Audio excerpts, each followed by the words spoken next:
Part 1. The signal ambassador Vela stood in her chamber and watched the stars through the crystal window. She was old for her kind.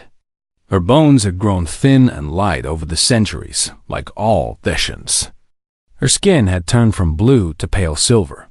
She had seen empires rise and fall. She had watched the Galactic Concord keep peace for 12,000 years. She had never seen anything like this. The message played again on her screen. The voice belonged to a young Moravi female, probably a worker at the mining colony on the edge of Concord space. Her words came broken and filled with static. Please. They came from nowhere. Ships we have never seen. They are taking everyone. The children. Please, someone help us. Then came the screaming. Then silence. Vela closed her 4 eyes and let the weight of the message settle into her ancient heart. The Kethari had returned. Everyone thought they were gone.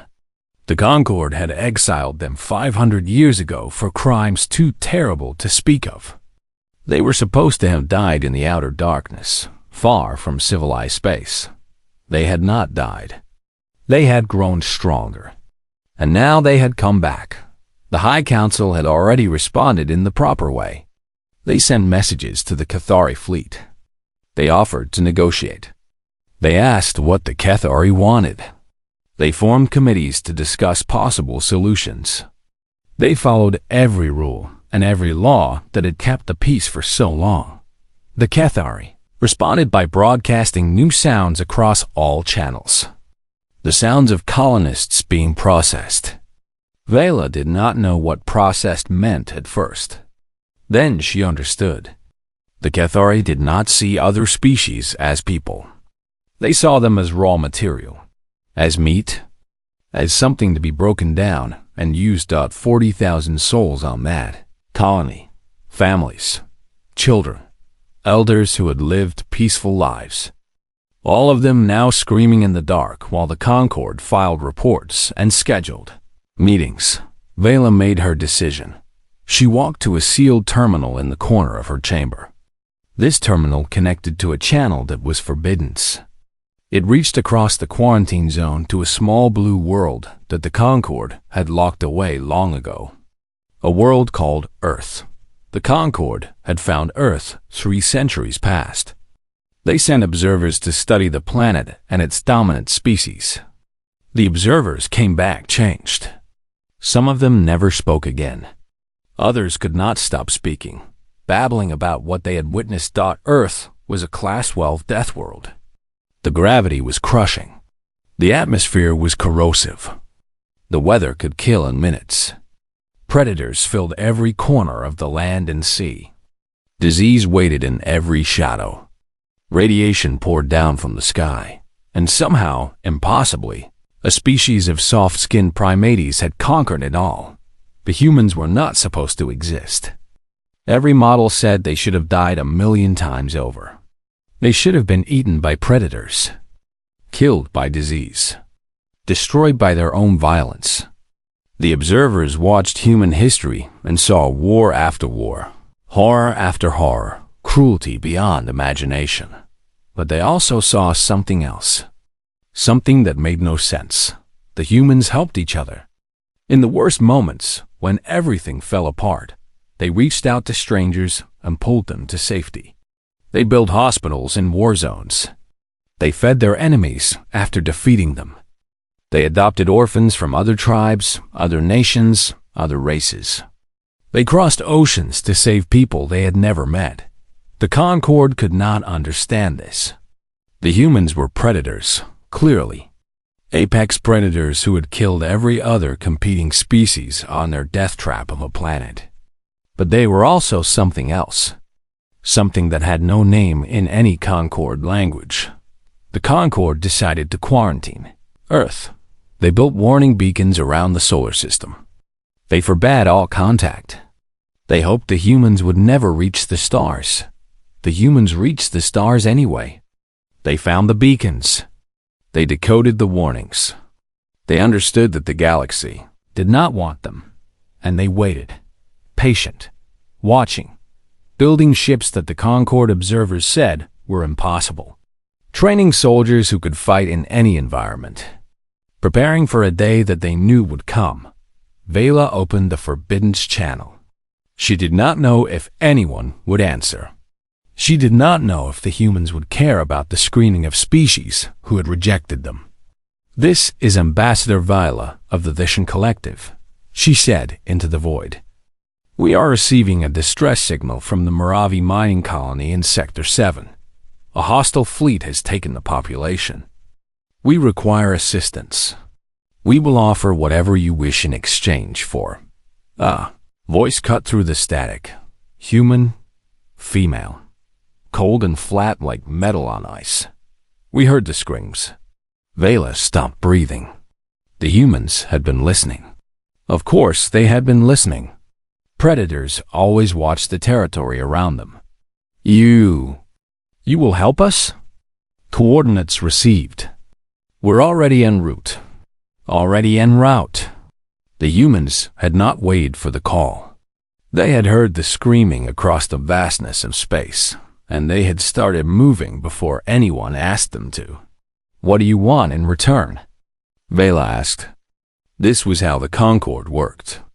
Everything had a price. Every favor created a debt. Nothing was free. The human voice paused. When it spoke again, Vela heard something she could not name. Something dark and hot and very, very old.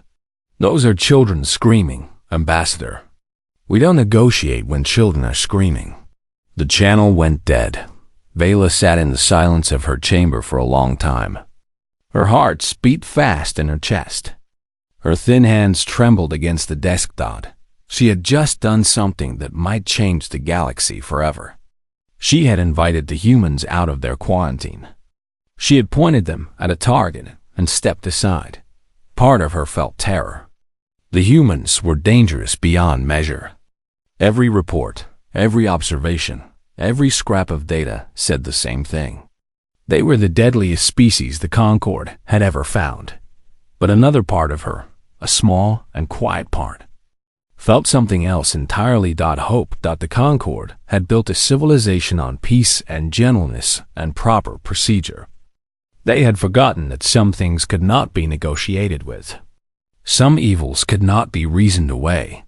Some monsters only understood one language. The humans spoke that language fluently. Vela looked at the stars again.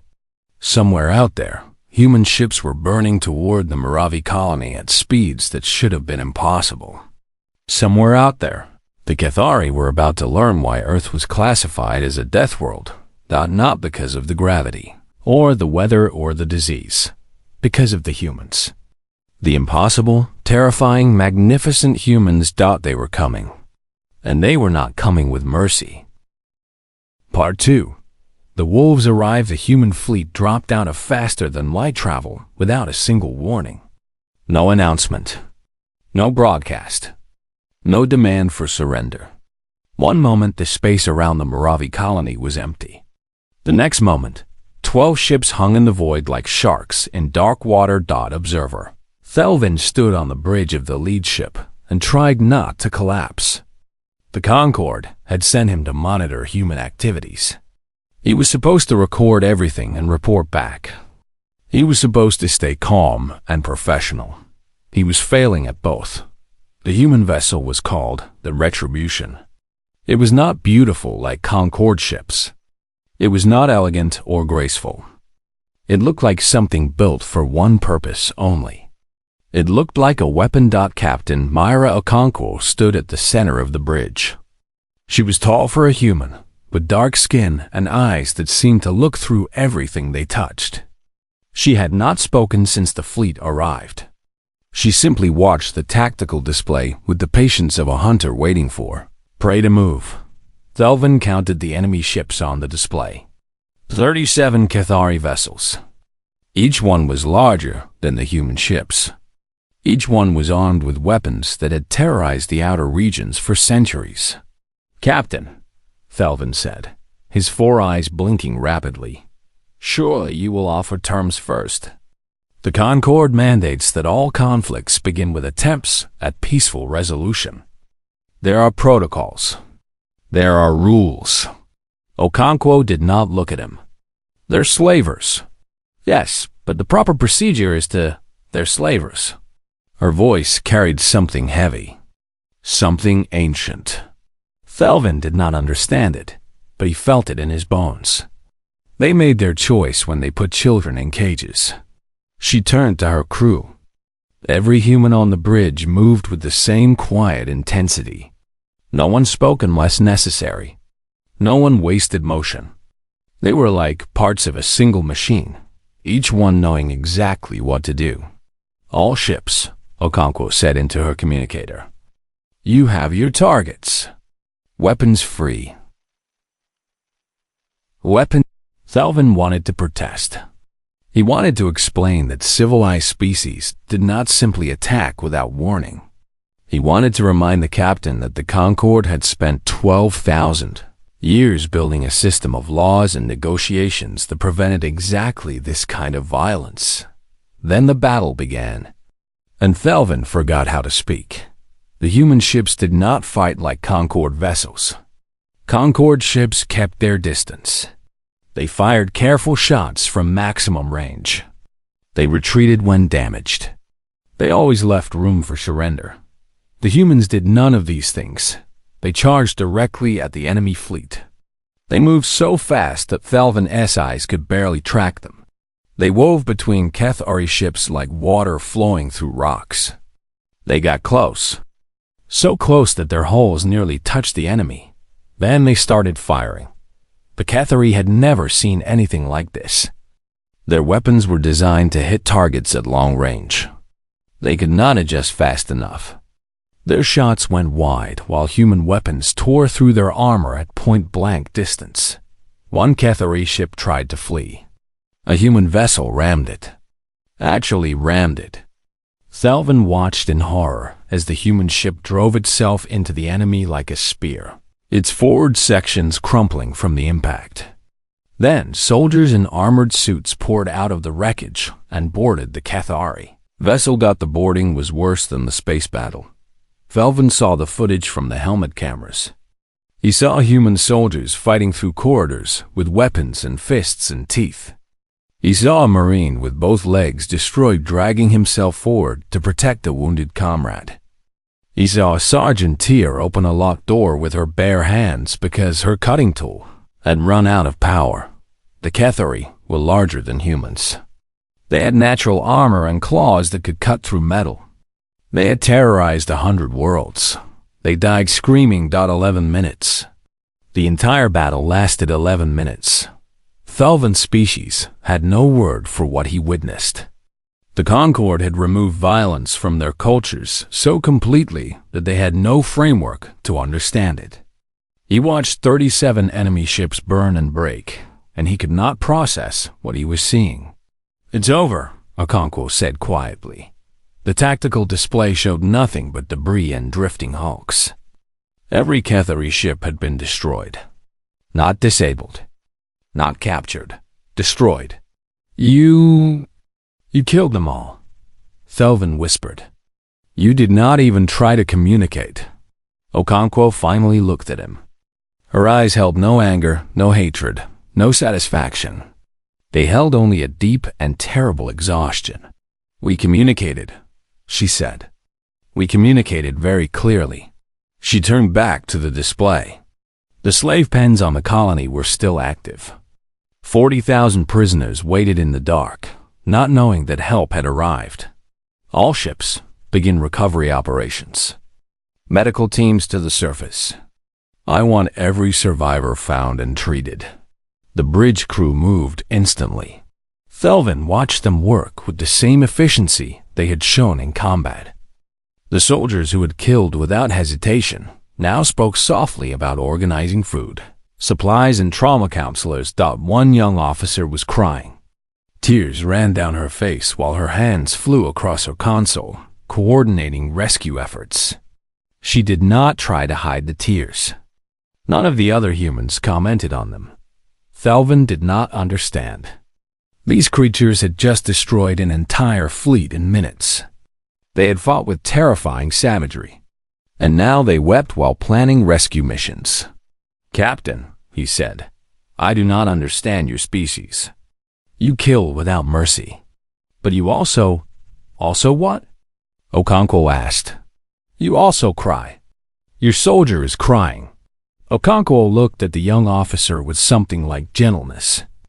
She found the manifest. The Cathari kept records. Very detailed records. Records of what? Of every prisoner, age, species, weight. Okonkwo's voice went flat again. Protein content. Thelvin felt his stomach twist. He understood now what processing meant. "The youngest prisoner on the manifest is 3 years old," Okonkwo continued. "Moravi, female, tagged for processing in 6 hours. She paused. "We arrived in time. She will live.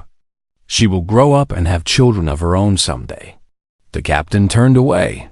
Her shoulders were straight, but Thelvin saw her hands shake briefly before she controlled them. "That is why we fight without mercy, observer. Because if we hesitate, if we negotiate, if we follow proper procedure," she gestured at the display showing the recovery operations, "children die. And we cannot accept that." Thelvin stood in silence for a long time. He thought about his reports. He thought about the words he would use to describe what he had seen. The humans were not mindless killers. They were not monsters. They were something far more complex and far more frightening. They were protectors who had learned that protection sometimes required becoming the thing that evil feared. They carried that burden willingly. They wept while they carried it, and they would never, ever stop. Part 3. The Reckoning Lieutenant Commander James Chun had served in the human military for 15 years. He had seen combat on 3 worlds. He had lost friends and killed enemies, and made peace with the darkness that lived inside every soldier. Nothing had prepared him for the slave pens. The Cathari had built their holding facility deep underground on the colony's largest moon. The walls were made of a dark metal that absorbed all light. The air smelled of fear and waste and something worse.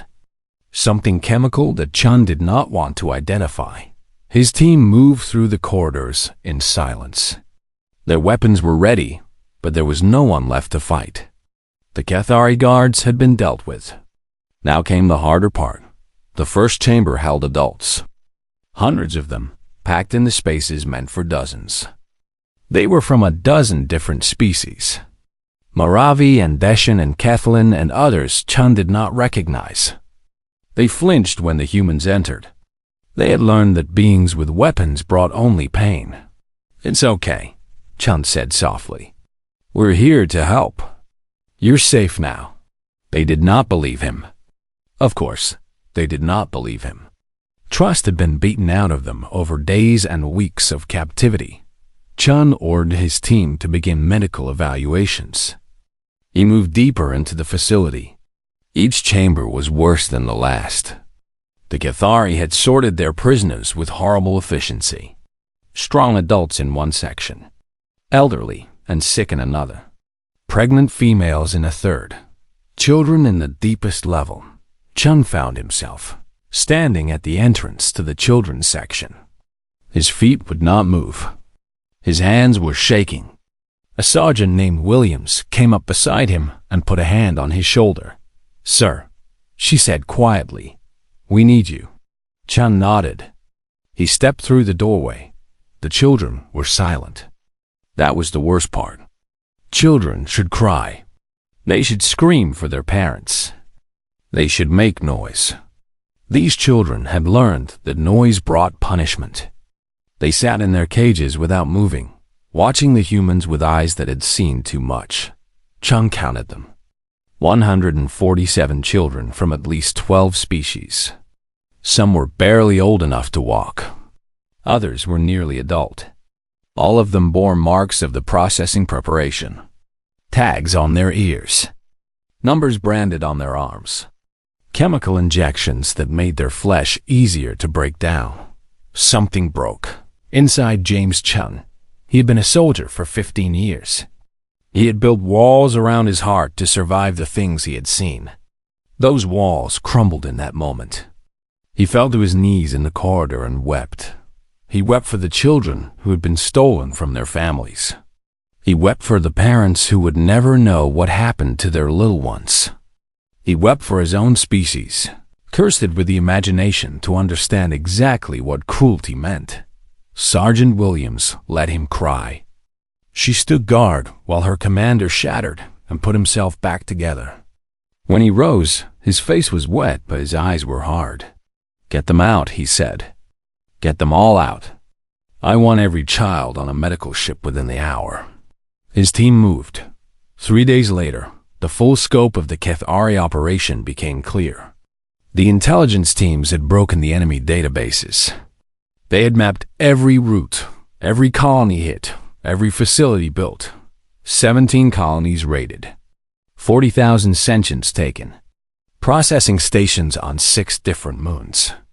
The Kethari had been operating for years, slowly and quietly, always attacking the weak and isolated. Captain Okonkwo read the reports in her ready room. She did not speak for a long time. Outside, the Concorde fleet had finally arrived. 3 days late. Always 3 days late. They had traveled at proper speeds, using proper channels, through proper procedures. Now they surrounded the human ships and demanded answers. "You will stand down immediately," the Concorde Admiral broadcast. "You have violated 17 sections of the Galactic Peace Accord. You will submit to proper adjudication processes and answer for your unauthorized military action." Okonkwo ignored them. "Captain," Observer Thelvin said carefully, "the Admiral is quite insistent. He threatens consequences if you do not comply." Consequences. Okonkwo's voice was flat. While the Concorde was filing paperwork, children were being tagged for processing. While your Admiral was scheduling meetings, families were being ripped apart. She stood and walked to the viewport. The rescued colonists were being transferred to transport ships. Reunions were happening on every deck. Parents finding children. Husbands finding wives. The sounds of joy and grief and relief mixed together into something too complex for words. "We have traced the Kethari supply lines," Okonkwo said. "We know where their homeworld is. We know where they keep the prisoners they haven't processed yet." Thelvin felt his blood run cold. "Captain, what are you planning?" The Kethari built an empire on suffering. They treated sentient beings as products. They calculated the value of children in terms of protein yield. She turned to face him. "That empire ends now. The Concorde will not permit. The Concorde doesn't get to permit or forbid anything. Not anymore." Okonkwo's voice held no anger. It held something worse. It held certainty. You had 12,000 years to protect the weak. You built laws and procedures and committees. And when the monsters came, you offered negotiations while innocence screamed. She walked past him toward the bridge. The Kethari will face judgment. Not Concorde judgment with its endless appeals and comfortable prisons. Human judgment. The only kind that monsters understand. Thelvin followed her onto the bridge. The human crew was already preparing for departure. The Concorde fleet moved to block them. All ships, Okonkwo broadcast to her fleet, set course for the Kethari homeworld. "We have 40,000 souls to rescue and a debt to collect." The Concorde Admiral screamed threats over the communications channel. He promised sanctions. He promised isolation. He promised that humanity would regret this defiance. Okonkwo cut the channel. The human fleet moved. The Concorde ships tried to intercept them. They were too slow. The humans slipped through their formation like shadows through light and vanished into faster than light travel. Behind them, Thelvin stood alone on the bridge of the Retribution. The humans had not forced him to leave. They had not even asked him to leave. They simply accepted his presence as though it did not matter. He understood why. Whatever he reported, whatever the Concord decided, it would not change anything. The humans were going to war. Real war. The kind that ended only when one side no longer existed. And looking at the determination in Captain Okonkwo's eyes, Thelvin knew which side would survive. The wolves had been released. The hunt had begun, and the galaxy would never be the same. Part 4. The galaxy watches. The news spread through the Galactic Concord faster than light itself could travel. Ships carried the story from system to system. Communication networks burned with the weight of it. Within 1 week, every sentient being in civilized space knew what had happened. The humans had come. Ambassador Vela stood in the great chamber of the High Concord and faced 1,000 delegates from 1,000 worlds. They looked at her with a mixture of horror and accusation. Some trembled with fear. Others burned with anger. All of them wanted answers. The High Speaker rose from his platform. He was ancient, even by Theshan standards. His crystal bones had turned almost transparent with age. His voice still carried power. Ambassador Vela, he intoned, you stand accused of violating the sacred quarantine. You contacted the humans without authorization. You invited predators into civilized space. You have endangered every living being in the Concord. Vela did not flinch. I answered a distress call. You unleashed monsters. I saved 40,000 lives. The chamber erupted in noise. Delegates shouted over each other. Some demanded Vela's immediate exile. Others called for calm. The High Speaker raised his hand for silence. The humans have begun a war, he said. They attacked the sovereign power without declaring conflict. They killed without attempting negotiation. They have announced their intention to destroy the entire Cathari civilization. He paused. This is not how civilized beings behave. This is how predators behave. Vela felt something shift inside her. She had spent her entire life serving the Concord. She had believed in its principles. She had trusted its laws. But she had also seen things in the past weeks that had changed her understanding of the galaxy. May I speak freely, High Speaker? You may. Vela stepped forward. Her thin legs carried her to the center of the chamber, where every delegate could see her clearly. I have spent the last month with the humans, she began. I have watched them fight. I have watched them kill. The honorable delegates are correct. It is terrifying. Murmurs of agreement rippled through the chamber.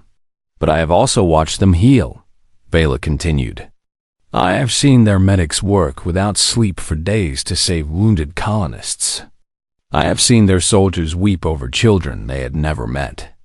I have watched Captain Okonkwo sit alone in her quarters, staring at the stars, carrying the weight of every life she has taken. The murmurs faded. The Concord calls them predators. We look at their history of violence and we see only the killing. We do not see the other side. The side that builds hospitals in the middle of wars. The side that feeds enemies after defeating them. The side that crosses the void to save strangers. A delegate from the Moravi sector stood up. His voice shook with emotion. My daughter was on that colony. She is 7 years old. The Cathari had already tagged her for processing when the humans arrived. The chamber went silent. The humans did not know my daughter existed, the delegate continued. They had no obligation to save her. They gained nothing from rescuing our people. But they came anyway. They fought and bled and died for children of species who had rejected them. His eyes swept the chamber. And you call them monsters? More voices joined in. Delegates from the affected colonies spoke of human kindness. They described rescue workers who stayed behind to help the last survivors. They told stories of soldiers who gave their own rations to hungry refugees. They painted a picture of something the Concord had never imagined. The High Speaker listened in silence. When the testimonies ended, he spoke again. These stories are touching, but they do not change the fundamental truth. The humans are predators. They kill with ease and without remorse. Today they hunt the Cathari. Tomorrow, who will they hunt? The Concord cannot permit such dangerous creatures to roam free in civilized space. Vela felt the old fear creeping back into the chamber. The delegates were wavering.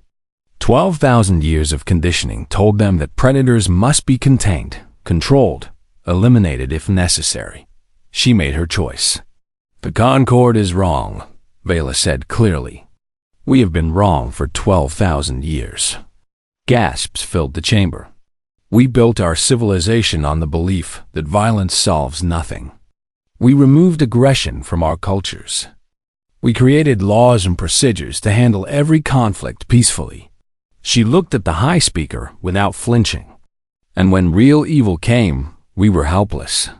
Ambassador, the Cathari attacked 17 colonies over 3 years. We knew they were operating. We had reports. We had evidence. And what did we do? Her voice rose. We formed committees. We scheduled meetings. We discussed proper procedures. While our people screamed in processing chambers, we filed paperwork. The chamber was completely silent now. The humans heard those screams across a quarantine zone. They did not form committees. They did not discuss procedures. They came, immediately, without asking for permission or payment or gratitude. She turned to face the full assembly. You call them predators. But I've seen true predators now. The Cathari are predators. They see us as food, as resources, as things to be used and discarded. The humans are something else entirely. They are shepherds. They protect the weak because they cannot bear to see the weak suffer. They fight the wolves because someone must fight the wolves. Her voice dropped to barely above a whisper. The Concord has spent 12,000 years building fences to keep out danger.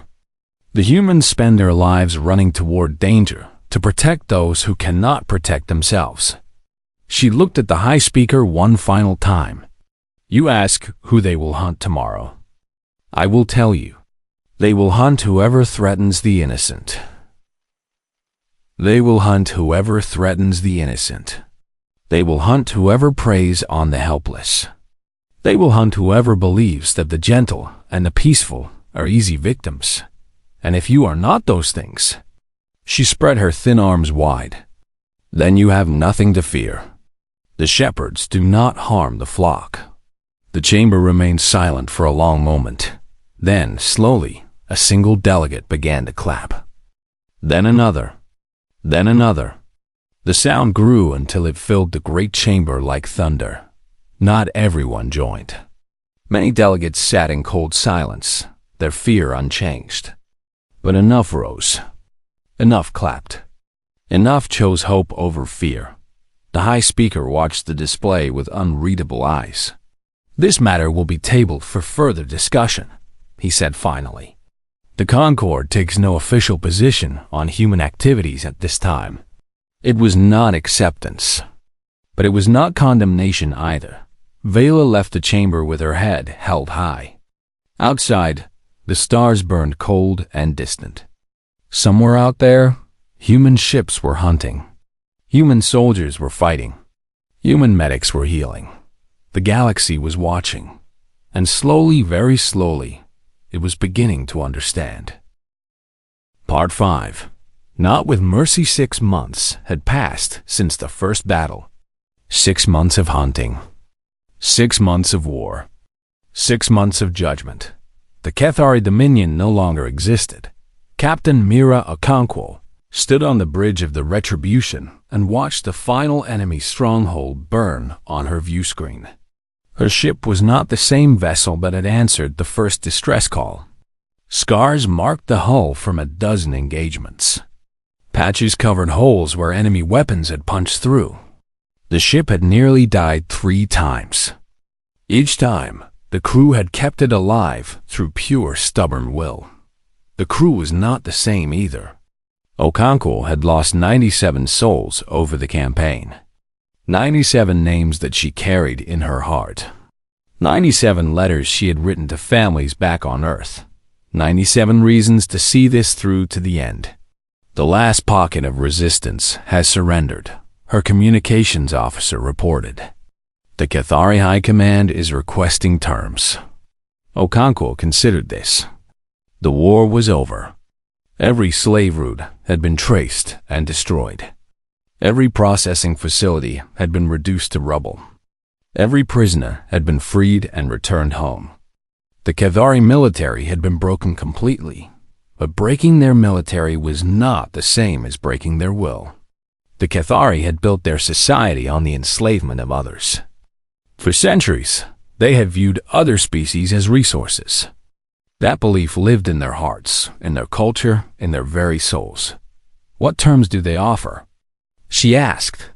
They want to negotiate borders. They want to keep their homeworld. They promise to stop raiding Concord space. The communications officer paused. They say they will reform. Okonkwo closed her eyes. Reform. Such a simple word. Such a comforting lie.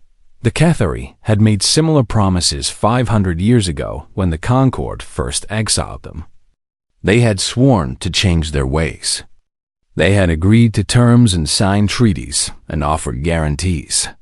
Then they had rebuilt their fleets in the darkness between stars and returned to their old habits. Some evils could not be reformed. Some monsters could not be reasoned with. Some things could only be answered with fire. Tell them we accept their surrender, Okonkwo said. They will disarm completely. They will submit to occupation. They will face judgment for their crimes. Every individual who participated in the slave trade will stand trial. And if they refuse? Okonkwo looked at the burning stronghold. They won't refuse. They have seen what happens to those who refuse. She was right. The Cathari accepted every term. They had no choice. The humans had hunted them with patient, relentless efficiency. Every time the Cathari had tried to fight, they had lost. Every time they had tried to hide, they had been found. Every time they had tried to run, they had been caught. The galaxy had watched it all. The Concord had sent observers to document the campaign. Those observers had recorded everything. The battles, the rescues, the trials. They had watched human soldiers fight through impossible odds to reach prisoners before they could be processed. They had seen medics work until they collapsed to save wounded enemies. They had witnessed Captain Okonkwo personally carrying an injured Cathari child from a burning building, then handing the child to medical staff with gentle hands. The humans were contradiction given flesh. They killed without hesitation and healed without condition. They showed no mercy to slavers and infinite compassion to the enslaved. They burned worlds and wept while doing it. Observer Thelvin had stayed with the human fleet for the entire campaign. He had filed report after report, each one trying to explain what he was seeing. He had failed every time. Human nature could not be captured in reports. Now he stood beside Okonkwo as she looked out at the conquered Cathari homeworld. The Concord has sent a message, he said quietly. They want to know if humanity will consider joining the galactic community. Officially. Okonkwo did not respond immediately. She watched the planet below, where human troops were establishing order and human administrators were beginning the long process of reconstruction. What changed their minds? She asked. You did, Captain. All of you. Thelvin's 4 eyes blinked slowly. They watched you for 6 months. They expected to see monsters. They saw something else. What did they see? Protectors, guardians, beings who would cross the stars to answer the screams of strangers. He paused. They saw hope. Okonkwo was silent for a long moment. Tell them we'll consider it, she said finally. But make sure they understand something first. What is that? She turned to face him. Her eyes held the weight of every battle, every death, every hard choice she had made over the past 6 months. We didn't come with mercy. Mercy is for those who hesitate before causing harm. Mercy is for those who show regret, who seek redemption, who understand the wrong they have done. She looked back at the view screen. The Cathari never hesitated. They never regretted. They saw children as products and suffering as profit. Then what did you come with? Justice. The word hung in the air. The old kind. The kind that existed before laws and lawyers and comfortable prisons.